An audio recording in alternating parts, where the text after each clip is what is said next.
next we have a pleasure to have our keynote speaker, Associate Professor Andrea Urbinati from LIUC University.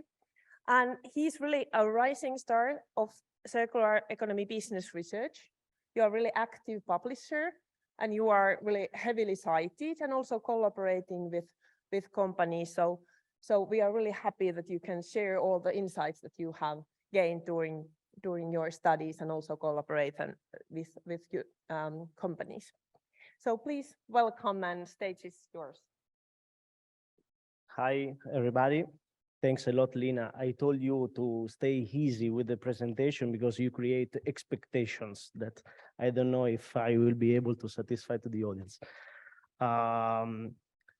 Of course, I'm joking, and I want to also thank you for the welcome, for the invitation in this event. And let me also thank all your research team and colleagues for the very welcome that they provided me.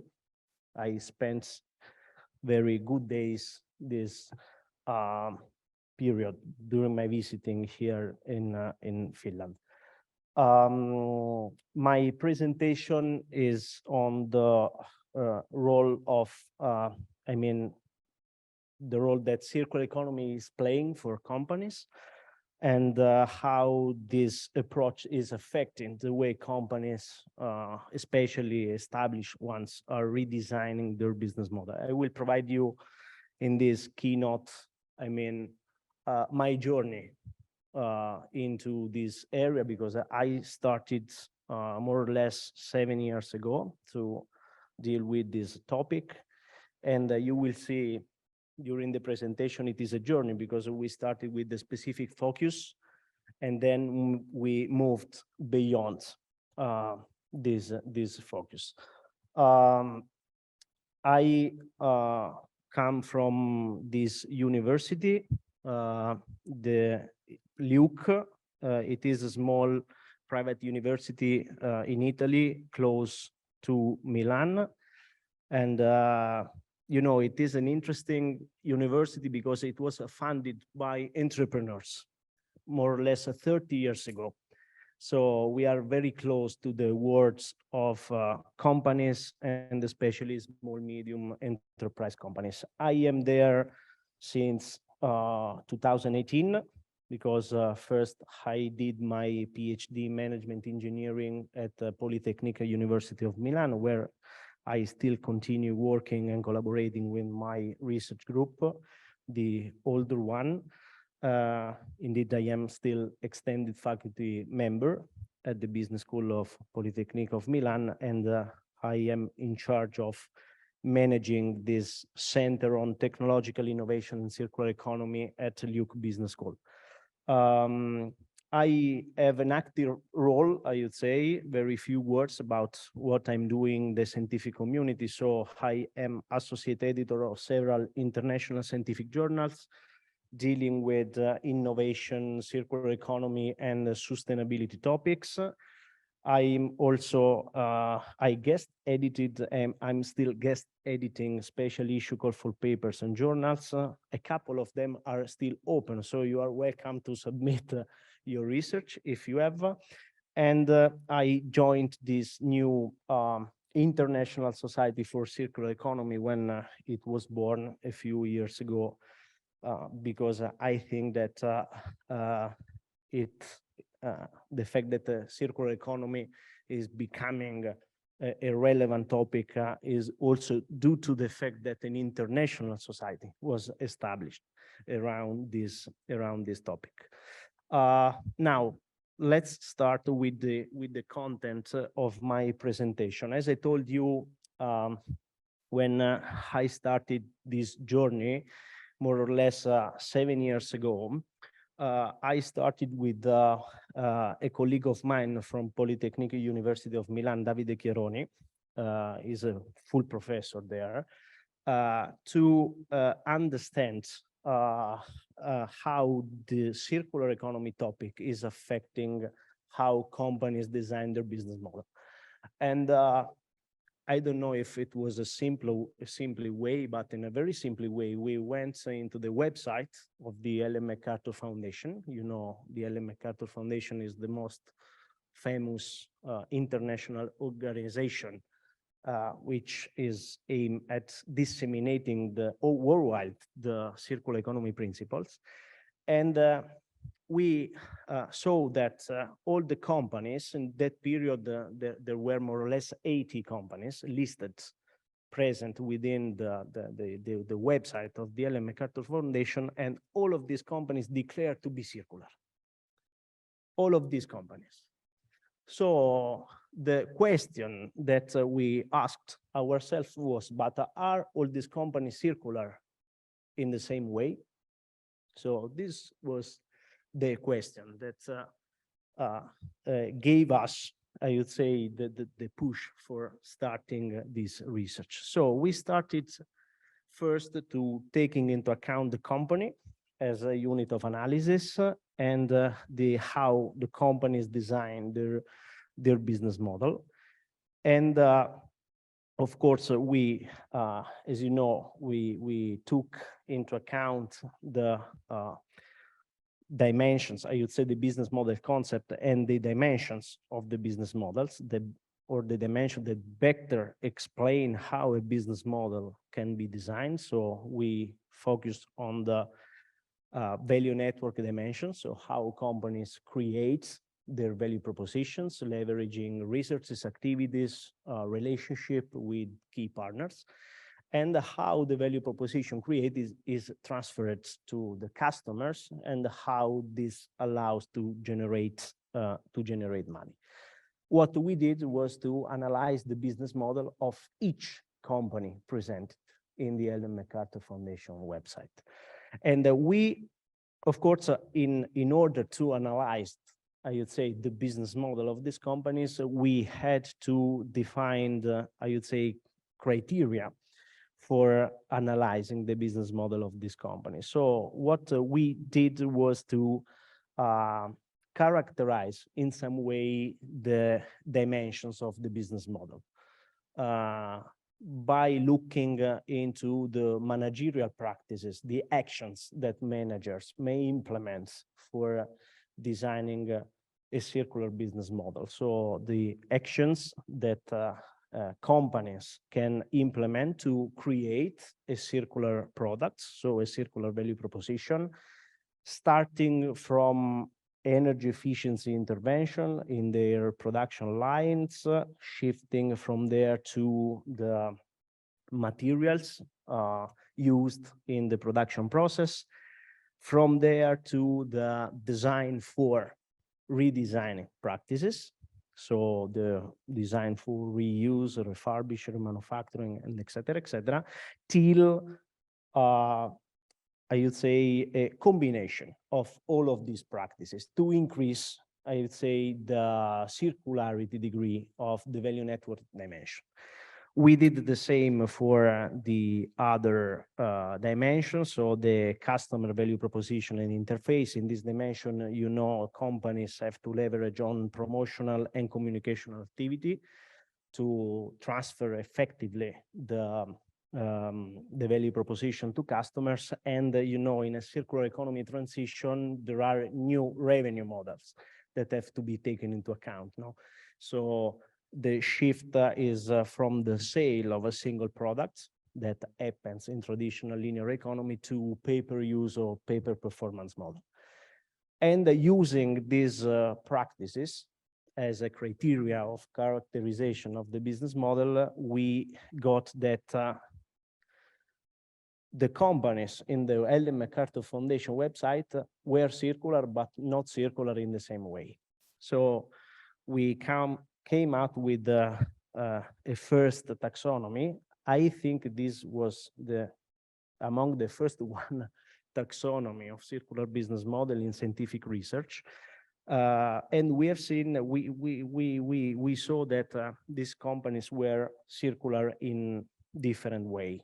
Many were more focused on the value creation dimension, so in implementing the practices in the value creation dimension. Other were more focused on the value transfer or in the implementation of new revenue models, and others were trying to combine both the dimensions. So in particular, you can see in these slides the fact that the upstream, I would say, circular business models are more focused on product and processes design and in establishing relationship with the supply chain partners for the search of materials that have a different nature from the traditional ones used in a linear economy.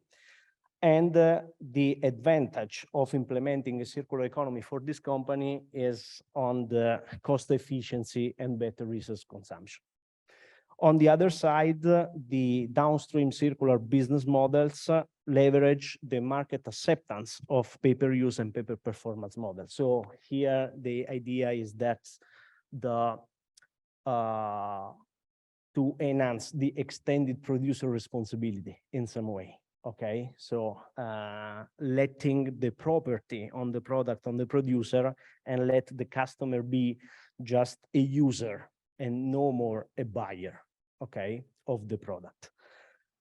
If in a circular economy, this allow to create a circle, because when the product reaches the end of its life, the product has to be taken back from the customer to the producer.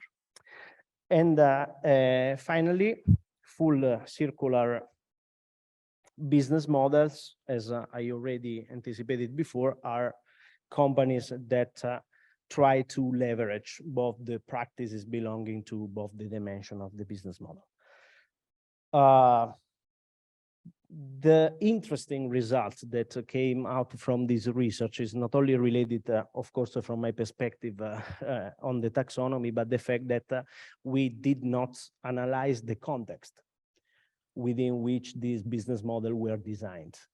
And several years later, in the meanwhile, we did several case studies, making interviews, and et cetera, we conducted a systematic review that was also published in an international scientific journal, where we found that the context plays a role in designing business models, you know. And we found out that, you see, from the bottom, digitalization plays a role, the commitment of managers plays a role, and from the top, the policymakers are playing a relevant role in shaping, I would say, the way companies have to design or redesign their business model. So you see, within the dimension of the business model, you always find the practices that I mentioned you before, okay? But here, the idea is that we cannot take just the single company per se, but there is a matter of analyzing the contextual factors. So we started to do some case studies on the role of the context, okay? So, and we trying in some way to test the influence of this context into the implementation of the managerial practices addressing circular business model design. And we found out that this context can be company related or industry related. And in some way they affect not only the way the companies implement these practices, but also the way they are able then to create value from the design of their circular business model. Within the internal contextual factors, I mean, the digitalization plays a role. I think that the circular economy transition is too complex that I cannot imagine a transition without the exploitation of digitalization. And we also started here with the research. We took into account, we needed, I would say, a solid framework for the digital technologies. So we took into account the framework of the Industry 4.0 technology.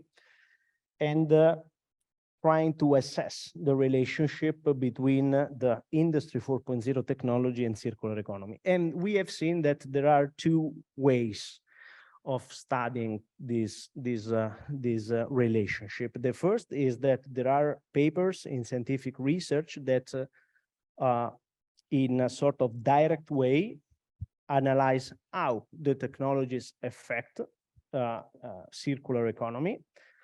And on the other end, there are articles that in a sort of indirect way make some relationship between the circular economy related area and the Industry 4.0 technologies implementation. What we argue in this paper is that, by the way, the Industry 4.0 technologies and digital technologies can be considered as an enabling factors for the circular economy implementation and circular economy transition. Also here you see there is the important aspect is in the concept of enabling factors. Okay. So again, we added another piece in our research journey, trying to understand which are the enablers for the managerial practice implementation in circular business models of companies. And in this research in particular, we studied more than 50, maybe 60 multinational companies operating in the Italian automotive sector. And we did some correlation between the list of the enablers we found out from the literature review. And we were also able to split these sampled companies in two main clusters. The cluster of companies operating in Italian automotive sector that were already started to implement circular economy practices, and a cluster of companies that did not start at all a circular economy transition. And the results were very interesting because for the first cluster, so the cluster of companies that started to implement a circular economy, we found from the Spearman correlation analysis the fact that they found in the resources and technologies a key enabler for supporting, I would say, resource-related strategies, such as the reuse, reduce, and recycling activities in the automotive sector. And for those companies that did not start the circular economy transition, the key role was in the supply chain collaboration. So they did not start because there was not, I would say a plethora, I would say, of actors belonging to the same supply chain that were willing to doing the same. Okay. From these results, we added other two pieces into our story, because from the first result, we got that the core resources and competencies play a role in designing circular business model.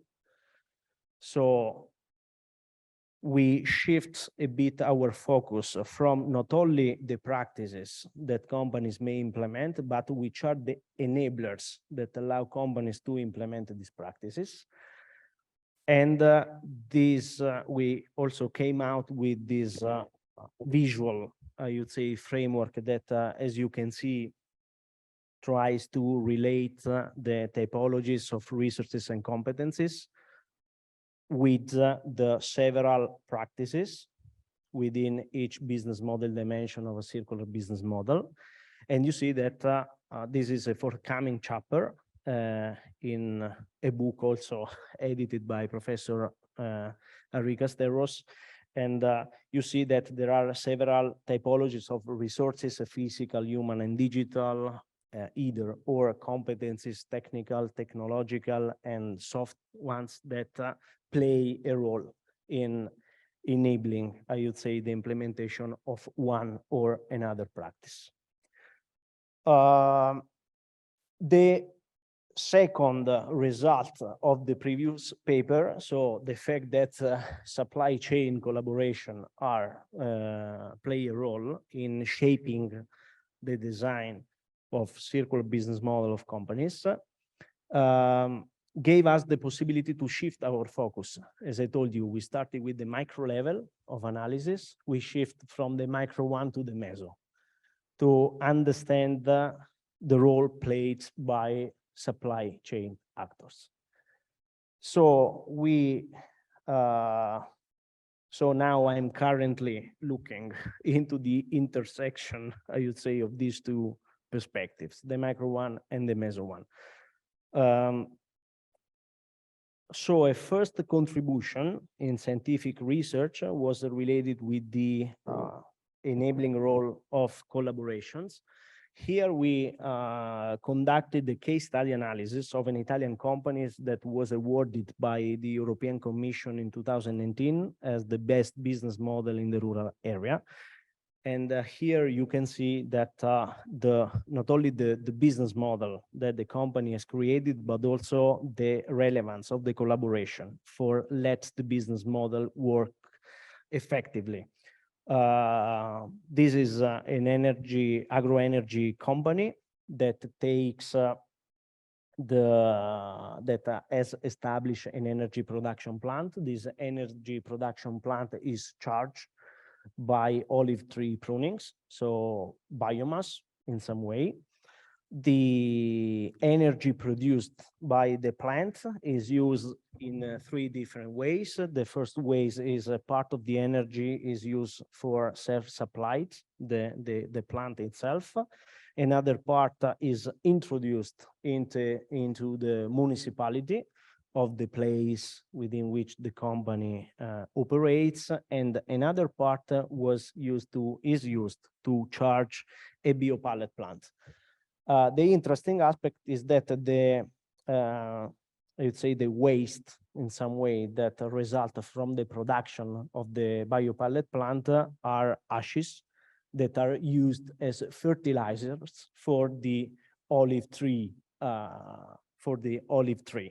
And here is the business model.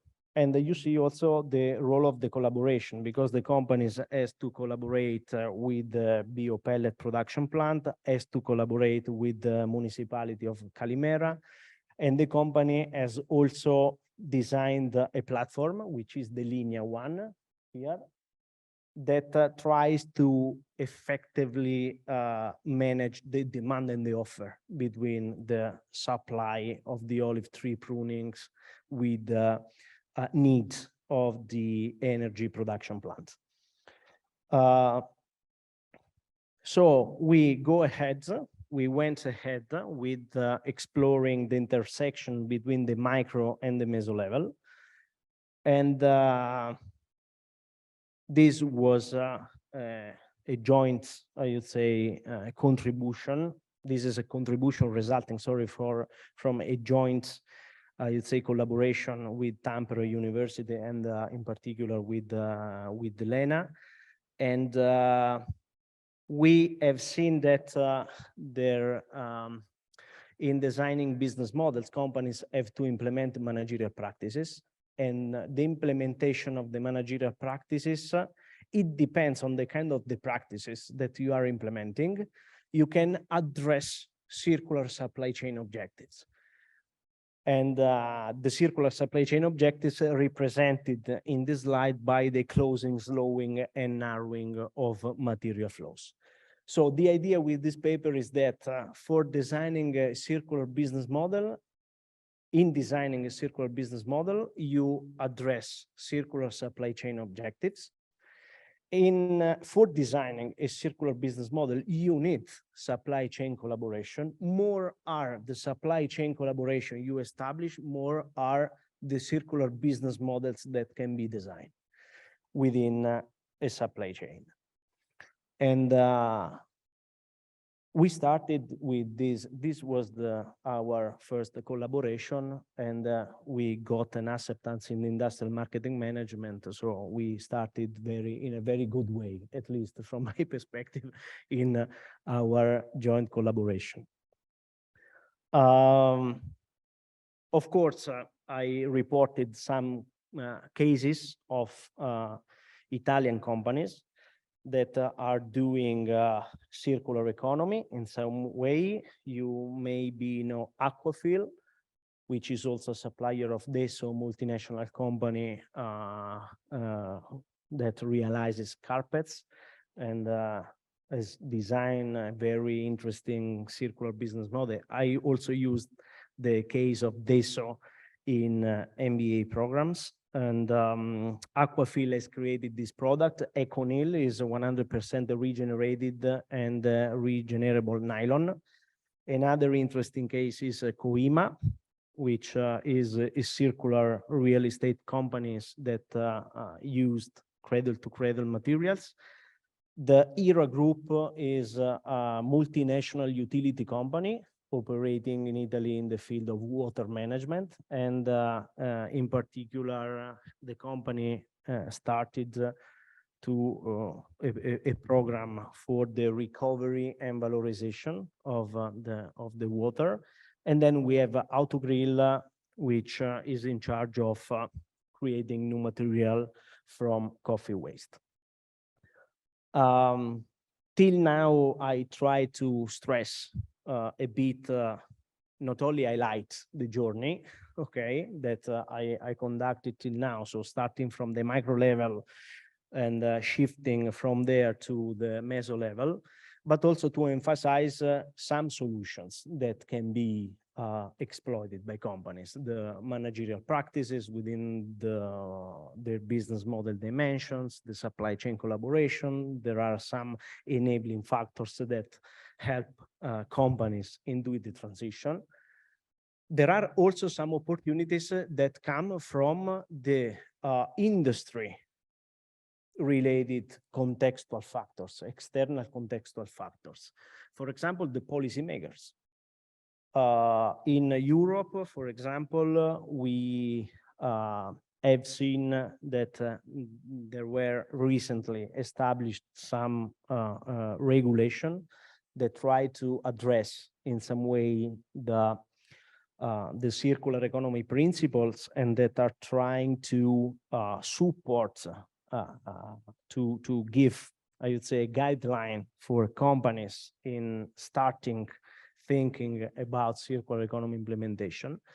And also, you know, there is a strong correlation between the possibility to exploit the circular economy for addressing one or more of the sustainable development goals of the agenda of the 2030 of the United Nations. Not only the policymakers play a role, and not only in Italy, but also in Europe, but also the financial stakeholders. Financial stakeholders play a role. We were also discussing during these days with several colleagues here that what if the economy in the next 30 or 50 years will be based on a circular economy approach and no more on a linear approach? So what if the revenue models in place will be based on pay-per-use or pay-per-performance system compared to the single sale of products? What if we maintain the responsibility of the producer on the products and avoid our final customers to own the product? So, you know, the financial stakeholders are based in some way the relationship with companies based on a linear economy. But I think the relationship with the companies will change if the economic paradigm will change in the next years. And I was really fine with this report realized by Morningstar that highlights how Europe is investing in sustainability issues. And the fact that these sustainability investments take into account the ESG criteria, so the economic, environmental, social, governmental one, and how the circular economy is a driver for supporting in some way the achievement of these ESG criteria by companies. And as you know, the financial stakeholders funded around $4,958 billion for investments in the field of sustainability. So, and Europe is the first also, and it is followed by the US and the other countries in the world. But we are, as European, I would say, people trusting a lot in this circular transition. I also want to show you an Italian case, interesting one. This is in Intesa Sanpaolo, the first Italian bank, the first financial stakeholder in Italy. They created a unit in the bank that is called the Innovation Center. We, in LIUC, we have a strong collaboration with the heads of the circular economy projects in operating in the Innovation Center of the Intesa Sanpaolo. And they are investing a lot into the circular economy transition. They started with a plafond of 5 billion euro to sustain the circular economy project for companies wanted to start the transition. And after an acquisition of an Italian bank, they added another 1 billion euro to this plafond. So you see there is 6 billion euros that are managed by the bank for supporting companies that want to invest in circular economy projects. The last, I would say, and I'm concluding with this, is a reflection about the challenges. So you have seen the opportunities, you have seen some solutions that can be considered. What are the remaining challenges? I was happy to show you this slide because this comes from, I would say, a comment. I was asked to write for the most important economic, social, financial newspaper, Italian one we have in Italy, Sole 24 Ore. The English translation would be The Sun 24 Hours. And and the title is the 3E for learning how to embrace the circular economy.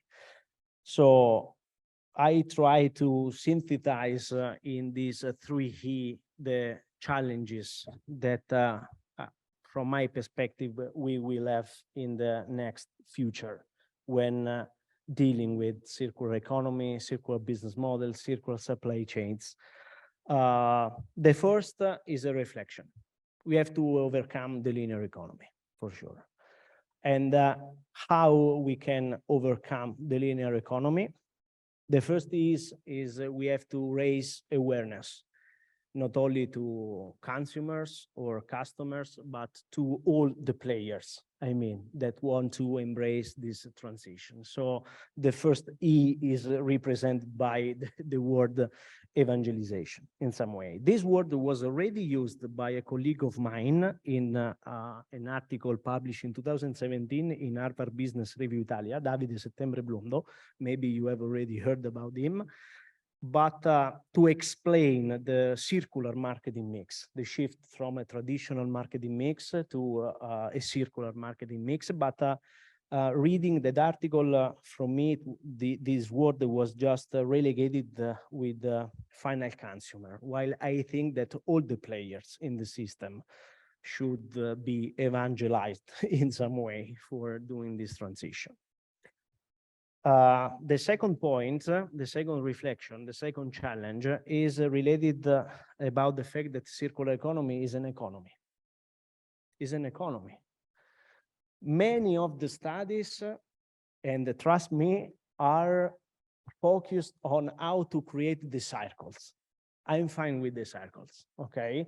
The reuse, the remanufacturing, the repurposing, the refurbishing, the recovering, the recycling, whatever you want, okay? But it is an economy, okay? So for this reason, I also think that it is different by the sustainability concept.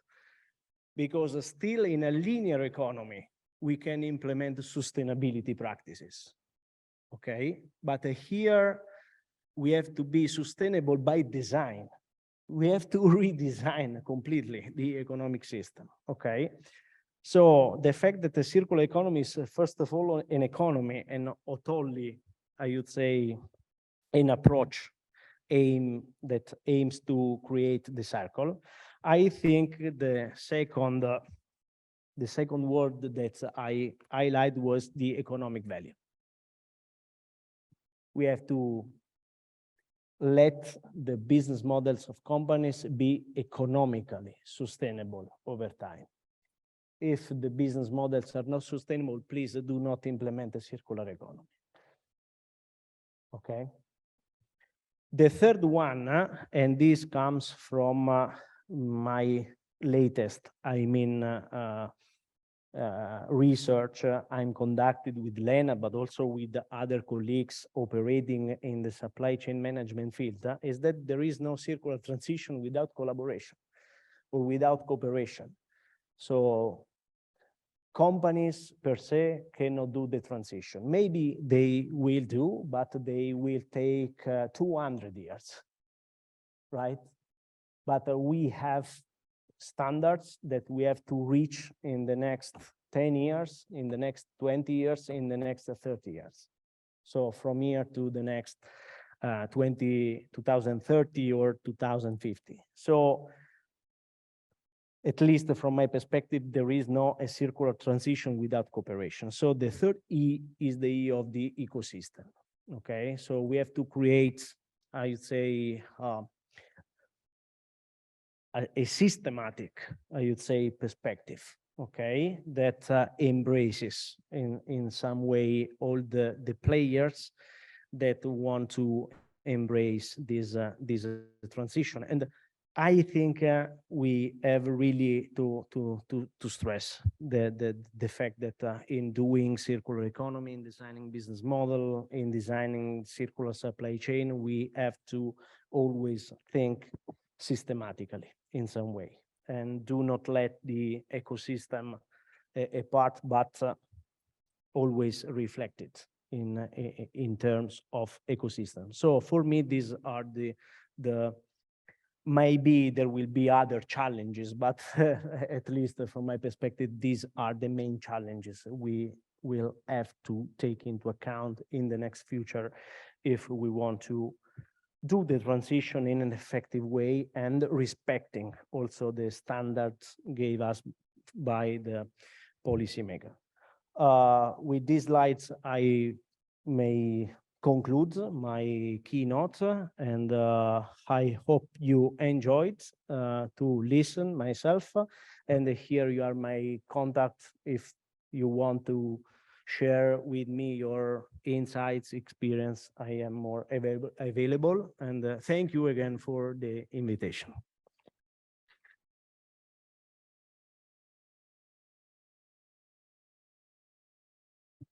A really warm welcome for your keynote.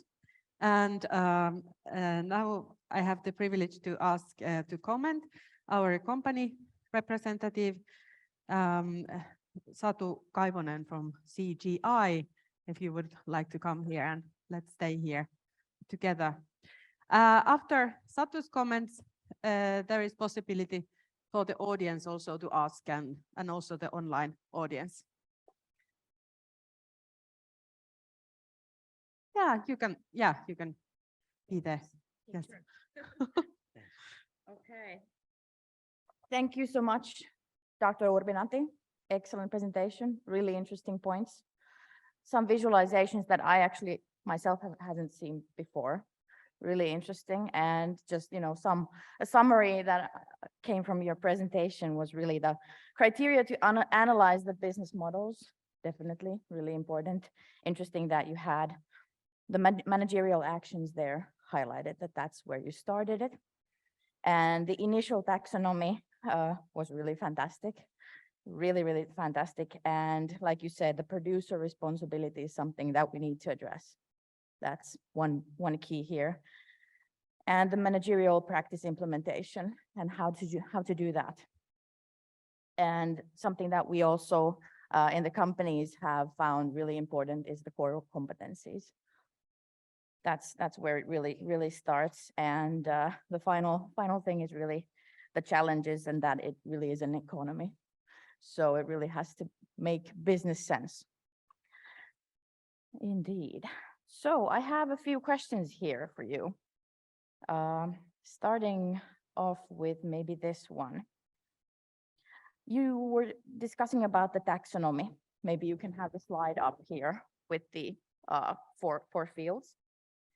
And could you maybe answer, because there was this structure, how it was the four fields. Is it for companies that are bulk providers, or does it actually work for companies that also do tailored products? Sorry. Okay. Yeah, thanks a lot.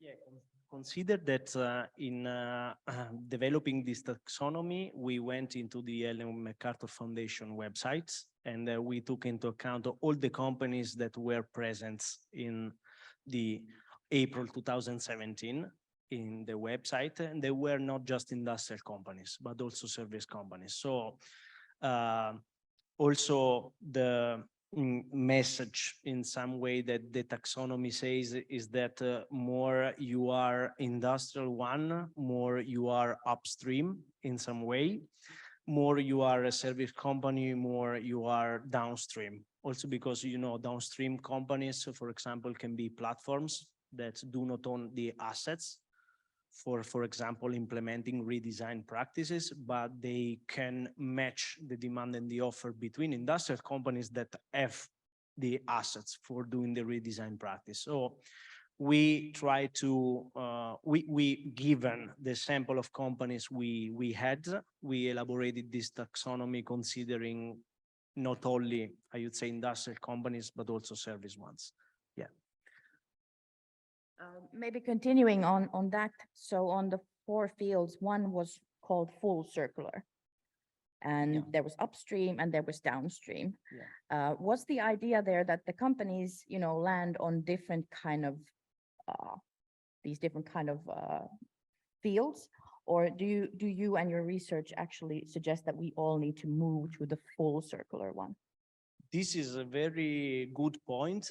Let me reply you that when you find a good positioning of your business model, there is no, I would say, need that you shift from one positioning to another one. So at least from my perspective, if your upstream business model allows you to be sustainable in the market, not necessarily you have to become a full circular. For example, I did platforms, from my perspective, could not become full circular.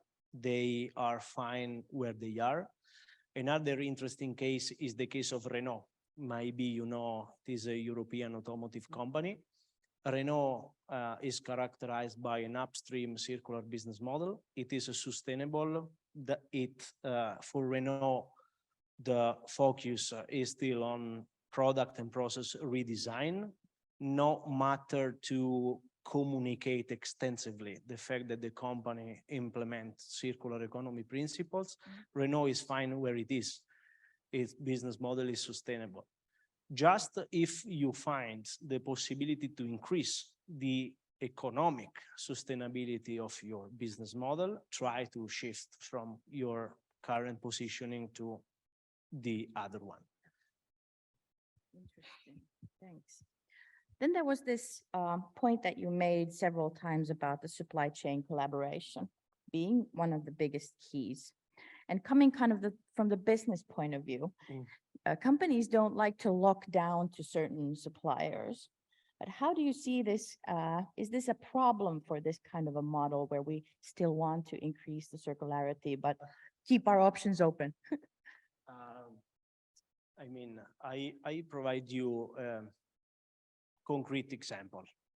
I am also involved in an advisory board of a consultancy company in Italy.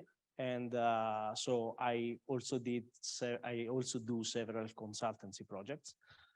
And one of the latest projects was to analyze the carbon footprint of a supplier company in the automotive sector, because one day the producer woke up and says, how much is your environmental footprint given from the supply of your materials? Because if your production exceed the thresholds that we have in mind, we are not going to buy from you your raw materials, you know. So this is an isolated case now, but you know, at the finish of November, we will also have the ESG criteria out. So this make sort of pressing to companies, and especially the companies that are in the upstream phase of the chain, to do something, you know. It is not more a matter of, okay, everybody's speaking about circular economy, I have to do something. But you have two actors that are pushing: the producer on the one hand and the policymaker on the other one. So I think, you know, you want or do not want, as a supplier company, you have to do something. Yeah. I mean. Well, maybe the final point here is what you actually raised as the very first point of the evangelization or raising the awareness.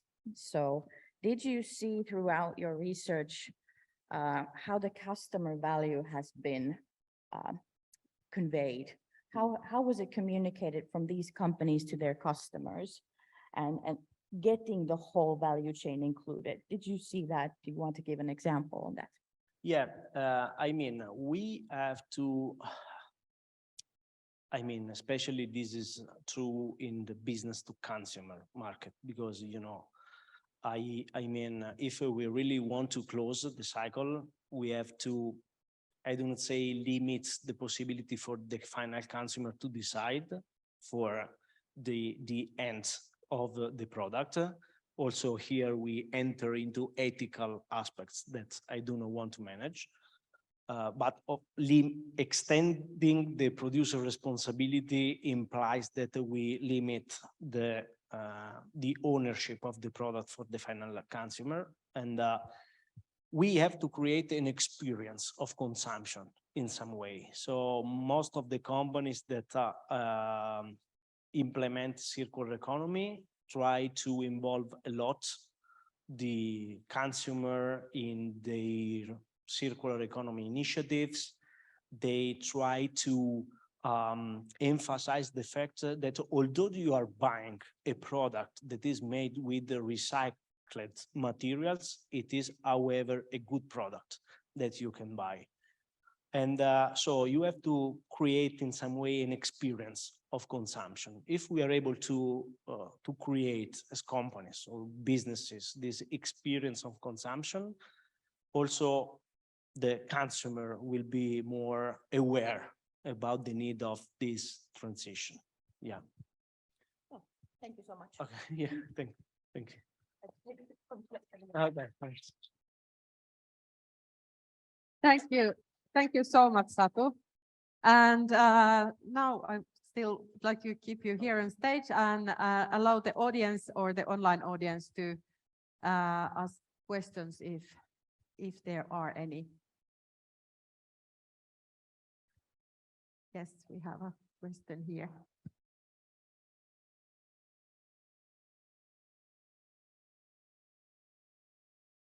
Yeah, thank you very much. My name is Adrian Brown, Arctic Center, University of Lapland. So I'm grateful for the plenty of important insights, particularly also pointing out the challenges, because there are plenty of those, and they need to be addressed by multiple actors. And I would just like to draw attention again to one little aspect, the clusters that you mentioned, and also this one cluster that still did not implement circular economy. And I would just think a bit further, because there are so many cluster developments ongoing, kind of a trend. So what would you consider? So how could these umbrella organizations, so the cluster organizations, possibly just with a handful of employees that are just connecting everybody in the cluster, so what kind of power do they really have to implement circular economy business models across the diverse actors in each and every cluster? Thank you a lot. Yeah, you mean what we have to do for enhancing this kind of collaboration, right? Yeah, exactly. And also these kind of, the umbrella, these cluster organizations. So then there's, for instance, the cluster with 20 members. So, and there's usually often in a traditional business cluster, some organization that connect them. So organizing events, introducing this kind of topic. So what could they possibly do? And maybe from your experience, how they can also improve their practices that they have already. Yeah, there is a matter of improving the practices for sure. There is a matter also of supporting companies in how do they have to implement the practices, because, you know, it is not easy for sure.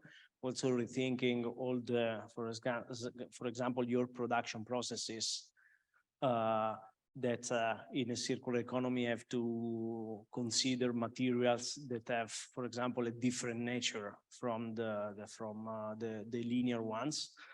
So there is, with the last word, the ecosystem, I implied that there are also not only industrial players in the chain that play a role, but also, I would say, other players around the industrial supply chain that play a role.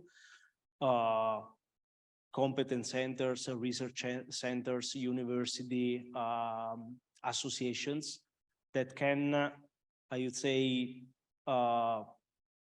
emphasize this circular economy culture in a way that the industrial players are also more, I would say, enabled in improving the practices and in thinking about the circular economy potential implementation of circular economy practices in their business model. So I think there is a matter of extensive communication, between all the actors in the chain, and a communication that takes into account the fact that we are not talking about sustainability. In part, we are talking about sustainability, okay? But we are especially talking about an approach that is sustainable by design. So we have always to take into our mind the fact that we are redesigning something, okay? I hope to have replied to you. Thank you. And I think we have one online question next. Okay. Yes, there's one question from Reijo Väliharju. Is GDP a good way to calculate economic growth when we are moving to circular economy? And if not, how can we change this? Sorry, can you repeat, please? Is GDP a good way to measure things in circular economy? Yeah, you know, it is interesting, and we were also discussing about this aspect of measuring yesterday during our dinner. I think that if you do not measure, you cannot improve. And the issue here is that we still, we do not have yet precise circular economy indicators that allow to, I would say, measure the degree of circularity of companies' business models. Consider that, for example, the criteria of characterization of our taxonomy are derived from a qualitative research, but we did not, I would say, conduct any quantitative analysis to measure them. And the funny thing is that, for example, our Italian bank, Intesa Sanpaolo, has created its circular economy assessment to evaluate, and they really measure, okay, the projects presented by companies that want to access to the bonds for the within the circular economy plafond of the bank. and they measure, they have their own circular economy assessment. It is interesting that for example, if we take the policymakers' perspective, we have some guidelines, but still, at least from my perspective, not precise indicators, I mean. So I think, still have to work more on the creation, design of standard indicators that can be used to evaluate and measure the circular economy performances of companies.